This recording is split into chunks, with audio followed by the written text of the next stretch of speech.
சென்னை தேனாம்பேட்டையில் உள்ள தனியார் நட்சத்திர விடுதியில் management accountants and finance professionals என்ற புத்தகத்தை முன்னாள் டிஜிபி சைலேந்திரபாபு வெளியிட்டார். தொடர்ந்து செய்தியாளர்களிடம் பேசிய அவர், இந்தியாவிலேயே CA படித்த 5 லட்சம் பேர் தேவைப்படுவதாகவும் 1 லட்சம் ரூபாய் வரை சம்பளம் கிடைக்க வாய்ப்பிருப்பதாகவும் தெரிவித்த அவர், அனைத்து துறைகளிலும் நிர்வாகத்தின் கணக்குகளை கவனிக்க CA படிப்பு உதவுகிறது என்றார். இப்போ இருக்கக்கூடிய தமிழ்நாட்டில் இருக்கக்கூடிய அடுத்த ஜெனரேஷன் கல்லூரியில் படிக்கிற மாணவர்கள், பள்ளியில் படிக்கிற மாணவர்கள் நிறைய பேர் காமர்ஸ் படிக்கிறீங்க.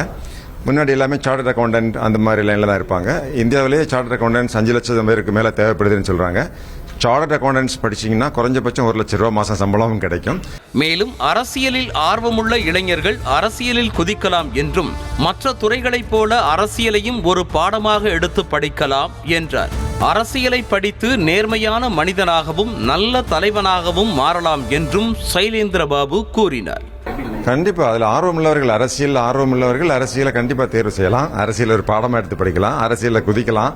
ஒரு நேர்மையான மனிதனா நல்ல தலைவனா அவங்க பிற்காலத்தில் வருவதற்கு அது பயனுள்ளதாக இருக்கும். அரசியல் குறித்து பேசிய அவரிடம் விஜயின் அரசியல் வருகை குறித்து செய்தியாளர்கள் கேள்வி எழுப்பினர். அதற்கு நாசூக்காக பதிலளித்த அவர், இந்தியா ஜனநாயக அரசியல் அமைப்பை கொண்ட நாடு என்றும் ஒருவருக்கு அரசியல் ஆர்வம் இருக்கிறது என்றால் அரசியலில் முயற்சி செய்யலாம் எனவும் கூறி நழுவினார். இது ஒரு ஜனநாயக அரசியல் அமைப்பை கொண்ட நாடு.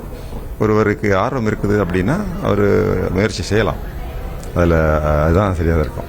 அத்தோடு அவரை விடாத செய்தியாளர்கள் தாங்கள் அரசியலுக்கு வர வாய்ப்பிருக்கிறதா என்று கேட்டவுடன், தற்போதைக்கு இளைஞர்களுக்கு வழிகாட்டியாக உள்ளே தேர்தலில் போட்டியிடுவதா இல்லையா என்பதனை இப்போது கூற இயலாது என பதிலளித்தார். இப்போ நான் ஓய்வு பெற்று இப்போ 7 மாதம் ஆச்சுது. இளைஞர்களுக்கு வழிகாட்டிட்டு இருக்கிறேன். மேற்கொண்டு உள்ள விஷயங்கள் இப்போது சொல்ல முடியாது. அரசியல் வருகை குறித்து சைலேந்திரபாபு அளித்த பதிலால் அவரது செயல்பாடு என்னவாக இருக்கும் என்ற எதிர்பார்ப்பு இளைஞர்கள் மத்தியில் அதிகரித்துள்ளது. செய்திகளை உடனுக்குடனும் துல்லியமாகவும் தெரிந்து கொள்ள சப்ஸ்கிரைப் பண்ணுங்க.